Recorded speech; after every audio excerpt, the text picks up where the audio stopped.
Welcome students on my YouTube channel. तो आज हम आपके लिए टेंथ का एक और इंटरेस्टिंग टॉपिक्स लेके आए हैं, थेल्स थ्योरम। क्योंकि थ्योरम्स देखा गया कि टेंथ के एग्ज़ाम में अक्सर एग्ज़ाम में पूछा गया है और बहुत ही इंपॉर्टेंट थ्योरम हो जाता है एग्ज़ाम के नज़रिए से। और भी थ्योरम्स हैं, लेकिन आज हम थेल्स थ्योरम के बारे में जानेंगे, इसके स्टेटमेंट्स के बारे में जानेंगे, इसके प्रूफ्स के बारे में जानेंगे।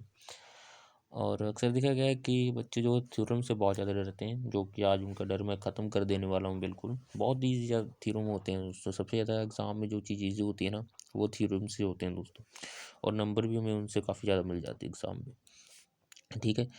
और एक बात और मैं आपको बताना चाहूँगा कि इससे रिलेटेड कुछ क्वेश्चन भी करेंगे वो नेक्स्ट वीडियोस में। लेकिन आज सबसे पहले कंसंट्रेशन हमारा यही रहेगा कि हम थेल्स थ्योरम, जिसको हम बेसिक प्रोपोर्शनैलिटी थ्योरम भी कहते हैं, उसके बारे में जानेंगे और उसके स्टेटमेंट, उसके प्रूफ के बारे में जानेंगे और प्रूफ करेंगे भी।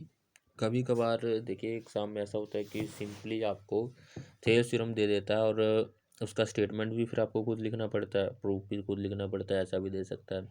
तो स्टेटमेंट्स के बारे में भी अच्छी तरह समझ लेना बहुत ही ज़रूरी है।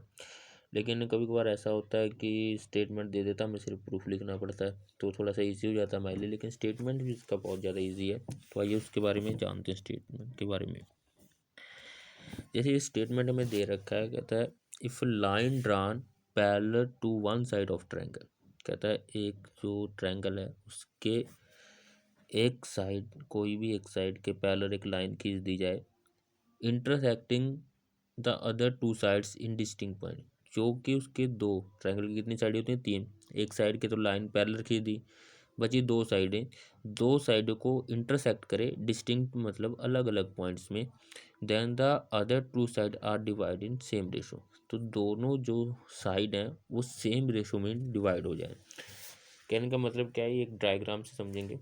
तो पिछली वीडियो मैंने काफ़ी बताया भी कि डायग्राम जब तक आपको अच्छी तरह से समझ नहीं आया तो क्वेश्चन क्या कह रहा है, क्या रिजल्ट चाहिए हमें उसमें, ये आपको अच्छी तरह से समझ नहीं आता। तो डायग्राम बना लेते हैं सबसे पहले, ठीक है। सबसे पहले इसका क्या करते हैं, एक डायग्राम बना लेते हैं ताकि समझ आ जाए।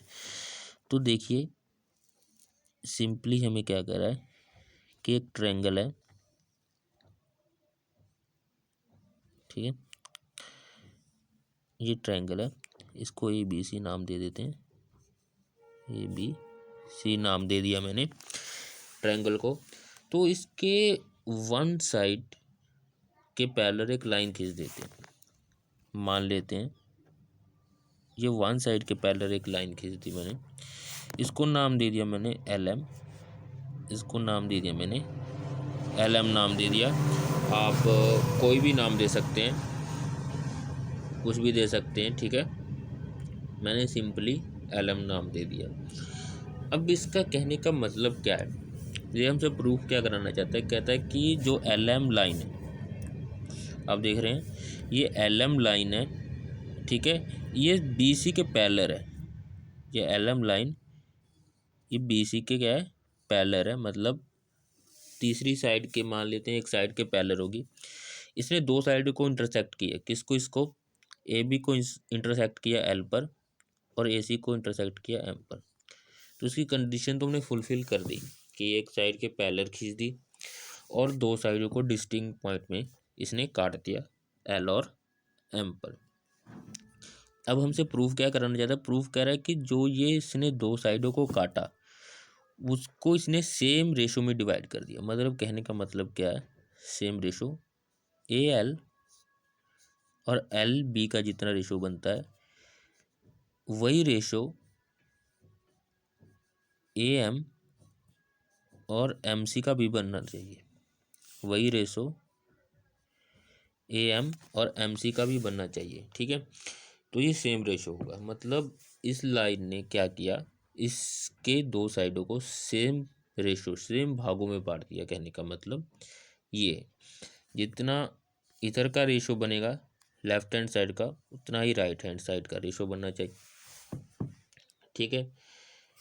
तो थ्योरम को मतलब ये तो हो गई समझने की बात, डायग्राम से समझ आ गया होगा कि हमें करना क्या है, सवाल कहाँ से शुरू करना है और पूछा क्या गया है, ठीक है। लेकिन सवाल को लिखने का एक तरीका होता है एग्जाम में, और वो भी मैं बताऊंगा और साथ साथ समझते चलेंगे कि कहना क्या चाह रहा है या फिर दिया क्या है। ठीक है, तो एक नया पेज लेते हैं, उस पर मैं आपको सब कुछ विद द स्टेटमेंट्स के अकॉर्डिंग कैसे लिखना है, आपको कैसे क्या करना है वो बताऊंगा।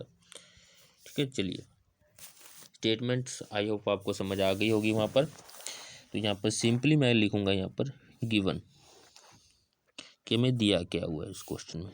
सबसे पहले जब आपने थ्योरम शुरू करनी है तो लिखना है यहाँ पर गिवन।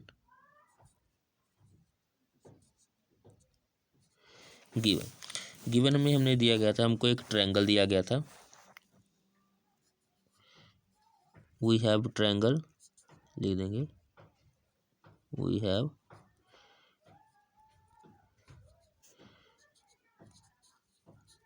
ट्रायंगल। ट्रायंगल का नाम मैंने ABC ले लिया था।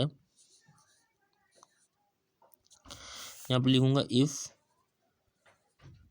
अगर मैंने वहाँ पर LM लाइन लिया था तो मैं यहाँ पर जनरली LM लाइन ही लिखूंगा। LM लाइन एक कोई भी लाइन है, इफ LM यहाँ पर एक मिनट मैं इसको क्या कह देता हूँ, इफ यहाँ पर लाइन लिख दूंगा दोस्तों क्योंकि ना पता लग जाए। If a line LM parallel to, ये पैरेलल का निशान है, ठीक है, parallel to BC, LM line जो थी पैरेलल टू BC अगर खींच दी मैंने वहाँ पर तो हमें टू प्रूव, यहाँ पर आ जाता है टू प्रूव। वो हमें प्रूव क्या करना है वो लिखेंगे टू प्रूव। तो लिखने का ढंग है, बस दिया तो हमें सब कुछ क्वेश्चन में ही है, ये आपको मैंने बता ही दिया टू प्रूव। प्रूव अभी क्या करना था मैंने पीछे बताया कि जितना AL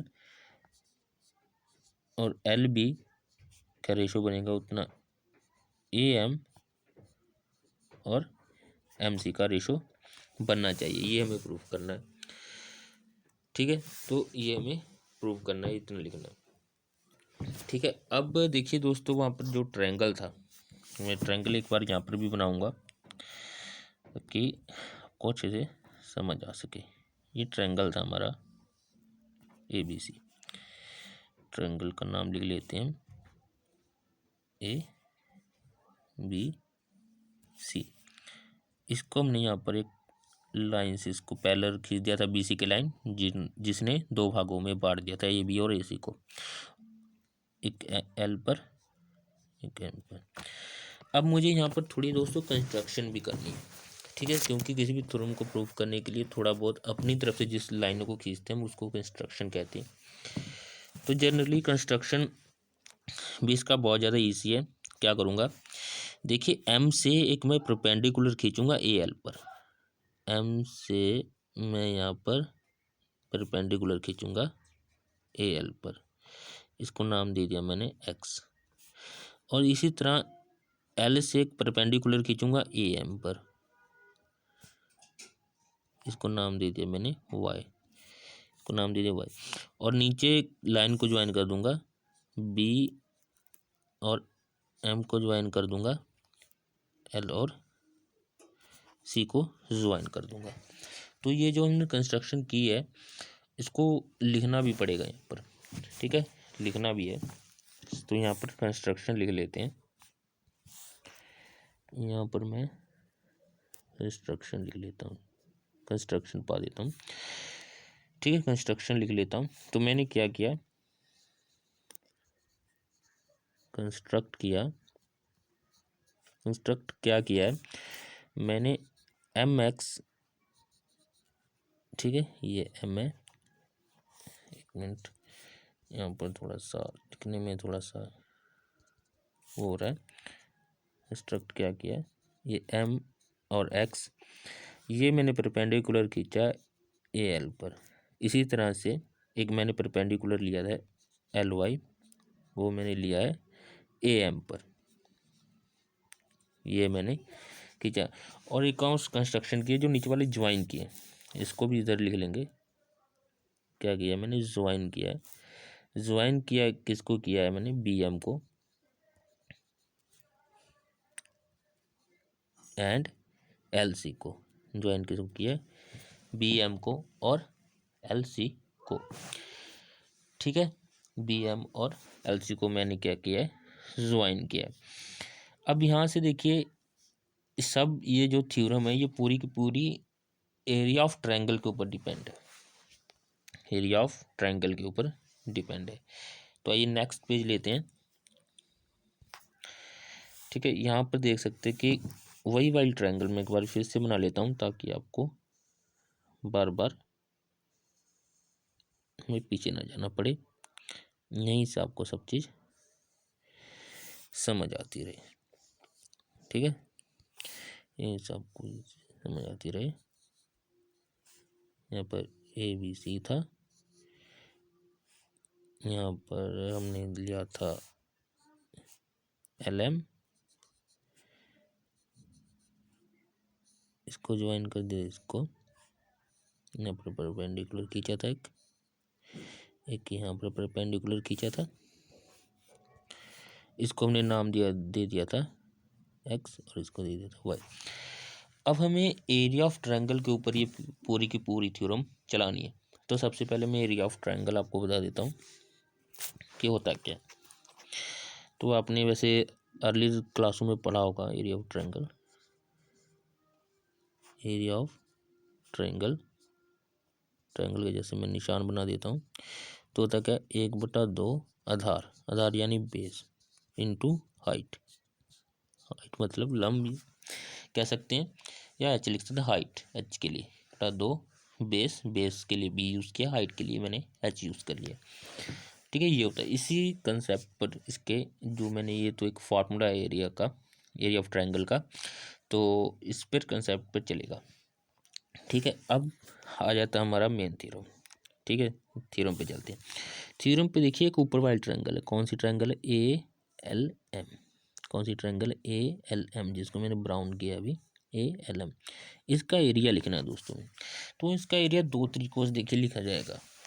ठीक है, इसका एरिया कौन से तरीकों से लिखा जाएगा, दो तरीकों से लिखा जाएगा। लिखते हैं,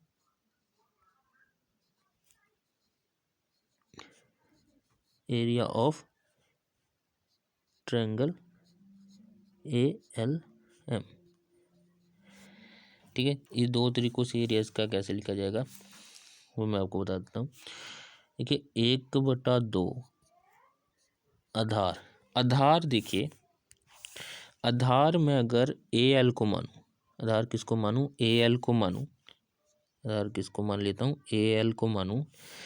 ट्रायंगल को ध्यान से देखिएगा, ए एल एम ट्रायंगल ले रहे हैं, आधार अगर ए एल को मानूँ तो इस पर जो हाइट है, हाइट देखिए लंब कौन सा गिरा हुआ, एम एक्स लंब गिरा हुआ है इस पर, एम एक्स लंब गिरा हुआ है। तो यहाँ पर मुझे क्या लिखना पड़ेगा, एम एक्स लिखना पड़ेगा। वही दूसरी ओर इसी को लेते हैं वापस, area of triangle A L M, फिर से वही लेता हूँ 1/2। देखिए आधार, आधार अगर मैं यहाँ पर ए एम को मानूँ, पहले मैंने माना था ए एल को, अगर मैं आधार ए एम को मानूँ, आधार किसको मानूँ, ए एम को मानूँ, तो इस पर लंब जो है एल वाई गिरा हुआ है। कौन सा लंब गिरा हुआ है, एल वाई गिरा हुआ है। तो ये दो तरीकों से इसका एरिया लिखा जाएगा। ठीक है, तो जो हमारे लिए इम्पॉर्टेंट है, इन दोनों तरीकों से आपको इसके एरिया को लिख लेना है। ठीक है, अब दूसरी बात आ जाती है एरिया ऑफ, अगर हम ट्रायंगल कौन सी लेंगे, नीचे वाली triangle L M B triangle, जो मैंने पिंक किया एल एम बी, इसका एरिया भी लिख लेते हैं, area of L M B triangle, area of L M B. तो इसका हो जाएगा 1/2। आधार देखिए दोस्तों, आधार इसका हमेशा ये वाला लेना है, जिस साइड में लाइन बनी हुई है एल बी, मैं इसको थोड़ा सा ब्लू कर देता हूँ, एल बी। और इस पर लंब कौन सा, देखिए एल बी लाइन पर सीधा आप चले जाएंगे ऊपर ऊपर जाते, तो लंब कौन सा दिख रहा है, एम एक्स, लंब कौन सा दिख रहा है, लंब कौन सा दिख रहा है, एम एक्स। ठीक है, अगर आप देखें तो एल बी लाइन को आप सिंपली ऊपर लेके जाएंगे, तो यहाँ पर लंब कौन सा दिख रहा है, एम एक्स। ठीक है, एम एक्स लम दिख रहा है तो मैंने लिख दिया। ठीक है, तो यहाँ पर ये हो गया। इसी तरह से एक एरिया और लेना है, अभी मैं आपको बताता हूँ। इस ट्रायंगल को रेड कर देता हूँ, L M C. L M C triangle का एक एरिया लेना है, area of triangle L M C. L M C का एरिया वही आ जाएगा 1/2। आधार मैंने बताया था साइड वाला, साइड वाला क्या है, एम सी है, साइड वाली जमा बिल्कुल एम सी है। एम सी को थोड़ा सा आगे आगे बढ़ते जाएंगे तो ऊपर देखेंगे एल वाई लंब आ गया। क्या आ गया, एल वाई लंब आ गया। तो ये इतने सारे ट्रायंगल के एरिया लिख लेने हैं आपको, जो कि बहुत ही इजी है लिखना। जैसे मैंने फार्मूला बताया, फार्मूले में ही आपको पुट करना है और सिंपल आपको लिखने हैं। ठीक है, अब आपको रेशो निकालना है। रेशो किस किस का निकाले ये मैं आपको बता देता हूँ। देखिए यहाँ से आपको बहुत ही इजी से ध्यान से समझना है। देखिए एक जो ये पहला वाला एरिया निकाला एल एम का हमने, ये वाला एरिया निकाला, इसका रेशो थर्ड नंबर के साथ निकालना है। ठीक है, इसका रेशो इस थर्ड नंबर के साथ निकालना है। क्यों? क्योंकि इसमें आप देख रहे हैं कि एम एक्स है और इसमें भी एम एक्स है, तो वो कैंसिल हो जाएंगे जब हम रेशो निकालेंगे। इसी तरह से सेकंड वाला का फोर्थ वाले के साथ निकालना, इसमें एल वाई कैंसिल हो जाएगा। ठीक है, तो आइए इनके रेशो निकाल लेते हैं। ठीक है, तो रेशो निकाल लेते हैं। रेशो निकालने के लिए सिंपली आपको पता है, ये थोड़ा सा डार्क यूज़ कर लेते हैं, एरिया ऑफ, ठीक है, ट्रायंगल ए एल एम बट्टे में कर देंगे एरिया ऑफ ट्रायंगल। थर्ड वाली ट्रायंगल मैंने आपको बताई थी, एल एम बी है, फर्स्ट वाले का थर्ड के साथ निकालना है। तो दोनों का एरिया जो हमने निकाला था वो लिख लेना है, 1/2 एल एक्स और M X. L M B को 1/2 एल बी और एम एक्स। तो इसमें से कटता है उसको काट दीजिए, ये कट रहा है, तो हमारे पास आ जाता है ए एल और एल बी। ठीक है, इसी तरह से सेकंड वाले का फोर्थ के साथ निकालना था। ठीक है, एरिया तो सेम था सेकंड वाला भी, area of triangle A L M ही था, और फोर्थ वाला था हमारा एरिया ऑफ ट्रायंगल, वो हमारे पास था एल एम सी का, एल एम सी का। तो ऊपर वाला एरिया अलग थोड़ा सा लिखा हुआ था, मतलब क्योंकि है तो दोनों सेम ही लेकिन थोड़ा सा अलग लिखा हुआ है। वो क्या था, ए एल के साथ हमारा एल वाई था, है ना। ए एल नहीं था, ए एम था यहाँ पर दोस्तों। अभी मैं थोड़ा सा एक बार हम पीछे चेक भी कर लेते हैं। यहाँ पर ये देखिए, हाँ यहाँ पर आप देख सकते हैं ए एम था और एल वाई था। यहाँ पर लिखेंगे ए एम था और क्या था, एल वाई था। इस तरह फोर्थ एरिया क्या था, 1/2 आधार, यहाँ पर आप फिर से एक बार देख लेंगे फोर्थ वाले में एम सी और एल वाई। यहाँ पर था हमारा एम सी और एल वाई। यहाँ पर भी सिंपली आप इसको कट कर देंगे, इसके साथ कट हो गया, 1/2 कट। तो यहाँ पर हमारे पास बचा ए एम और एम सी। इसको मैं नंबर 1 दे देता हूँ, इसको मैं नंबर 2 दे देता हूँ। देखिए दोस्तों, यहाँ पर थ्योरम बिल्कुल ही प्रूव होने वाला है, और प्रूव कैसे होने वाला है ये आप दे सकते हैं कि अगर नंबर 1 और नंबर 2 हमारे पास बराबर हो जाए, नंबर 1 और नंबर 2 क्या हो जाए, बराबर, तो हमारी थ्योरम प्रूफ हो जाएगी। हमने शुरू में यही तो कहा था, यहाँ पर आप दे सकते हैं, शुरू में यही तो कहा था, ए एल और एल बी, ए एम बटा एम सी, ए एल बटा एल बी, यहाँ पर आप दे सकते हैं ए एल बटा एल बी, ए एम बटा एम सी। यही हमें प्रूव करना था, जो हमें यहाँ पर प्रूव करना है, ए एल बटा एल बी, AM/MC। अगर मैं नंबर 1 और नंबर 2 को बराबर प्रूफ कर दूं तो हमारा रिजल्ट प्रूफ हो जाएगा। और ये बराबर प्रूफ हो भी गए हैं एक्चुअली में, बस हमें थोड़ा सा रिजल्ट लिखना है। एक्चुअली में बराबर हो गए, देख सकते हैं आप। देखिए ऊपर एरिया ऑफ ALM है, यहाँ पर एरिया ऑफ ALM है। दोनों ट्रायंगल का एरिया सेम ही है क्योंकि दोनों ट्रायंगल एक ही है, ALM है और नीचे वाली ट्रायंगल भी ALM है। रही बात LMB की और LMC की, अगर मैं इन दोनों ट्रायंगलों को बराबर कर दूं तो हमारा काम हो जाएगा, क्योंकि ऊपर वाली ट्रायंगल तो बराबर है ही। नीचे वाली ट्रायंगल को अगर मैं एरिया में बराबर प्रूफ कर दूं तो ये वाली साइड हमारी इक्वल हो जाएगी। जब ये वाली साइड इक्वल हो जाएगी तो ये वाली साइड भी हमारी क्या हो जाएगी, इक्वल हो जाएगी। ठीक है, तो सिर्फ नीचे वाले एरिया को मुझे बराबर प्रूफ करना है, तो वो बिल्कुल बराबर है दोस्तों। Area of triangle LMB equal है एरिया ऑफ ट्रायंगल LMC। ये दोनों बराबर हैं। बराबर क्यों है, यहाँ पर आपको एक रिजल्ट का इस्तेमाल करना है। एक ट्रायंगल की प्रॉपर्टी होती है और बहुत ही अच्छी प्रॉपर्टी है, जो पढ़ते आए हैं, बहुत ही अच्छी प्रॉपर्टी है। उस वजह से इन दोनों ट्रायंगलों का एरिया सेम लिख रहा हूँ मैं, और वो यहाँ पर रिजल्ट लिखने जा रहा हूँ। बहुत ही अच्छा रिजल्ट है, क्योंकि जो ट्रायंगल कौन से हमारी LMB एंड ट्रायंगल LMC, ये दोनों ट्रायंगल का एरिया सेम रहेगा। क्यों? क्योंकि ये दोनों triangle are on same base, एक तो सेम बेस पे बनी है एंड इन सेम पैरेलल, और सेम पैरेलल लाइंस के बीच बनी है। Are in same parallels, same parallel, same base है, सेम पैरेलल्स है। पैरेलल्स का मतलब यहाँ पैरेलल लाइन, सेम बेस के बीच बनी है ये दोनों ट्रायंगलें और सेम पैरेलल्स हैं। जब भी ऐसा हो तो ट्रायंगल की प्रॉपर्टी कहती है कि इनका एरिया क्या होगा, बराबर होगा। इनका एरिया क्या होगा, बराबर होगा। आइए देख लेते हैं ये सेम बेस के बीच है कि नहीं। देखिए मैं बात कर रहा था LMB की, LMB की और LMC की। ये दोनों ट्रायंगलें किस पर बनी है, LM पर बनी है। किस पर बनी है, LM। इनका सेम बेस हो गया और सेम पैरेलल्स है। सेम पैरेलल्स कैसे, LM और BC के बीच है।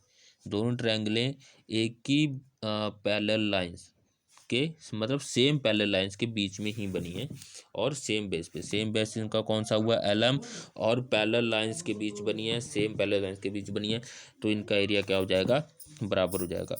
और इनका एरिया जैसे ही बराबर होगा, मैंने बताया था कि आपको कि ऊपर वाला एरिया तो यहाँ पर बराबर है ही, नीचे वाले एरिया को हमने रिजल्ट से बराबर कर दिया। और अगर ये साइड बराबर है तो हम यहाँ से लिख सकते हैं, इसको मैं 3rd नंबर दे देता हूँ इस रिजल्ट को। ठीक है, ऊपर वाला बराबर था, ये नीचे वाला एरिया मैंने बराबर करके दिखा दिया, यहाँ पर रिजल्ट यूज़ कर लिया। अगर इस साइड बराबर है तो ये वाला साइड यहाँ पर क्या हो जाएगा, बराबर हो जाएगा। ये वाला साइड यहाँ पर क्या हो जाएगा, बराबर हो जाएगा। हम यहाँ पर लिख सकते हैं फ्रॉम 1 2 3 और 3 से क्या लिख सकते हैं कि जो AL/LB था वो AM/MC। यहाँ पर 1 2 3 से ये रिजल्ट हम लिख सकते हैं कि जो साइडें थी वो सेम रेशो में डिवाइड होंगी। ठीक है, यहाँ से हमारा ये थ्योरम क्या हो चुकी है, हैंस प्रूव्ड हो चुकी है। हैंस प्रूव्ड हो चुकी है। वीडियो थोड़ा सा लंबा जरूर है लेकिन बहुत ही अच्छा है, आपको विद डायग्राम के साथ समझाया गया है, बहुत ही ईजी तरीके से समझाया गया। और कौन सी ट्रायंगल कौन सी प्रोपोर्शन लेनी है ये भी कारण मैंने आपको बता दिया। आप इस थ्योरम को ज़्यादा से ज़्यादा शेयर कीजिए ताकि जो 10th के बच्चे हैं वो इस थ्योरम से मतलब ज़्यादा से ज़्यादा लाभ ले सके, क्योंकि हर एक एग्ज़ाम में ये थ्योरम पूछा ही जाता है। मतलब 4-5 थ्योरम है, उसमें से एक थ्योरम ये बहुत ही अच्छा थ्योरम है। ये थ्योरम पूछा जाएगा, पाइथागोरस थ्योरम पूछा जाएगा, एक एक थ्योरम मैं सब आपको रटवा दूंगा। हमारे चैनल को इसके लिए सब्सक्राइब कर लीजिए और ऐसी और वीडियो देने के लिए हमें लाइक और इस वीडियो को शेयर कीजिए और हमें फॉलो कीजिए। Thank you.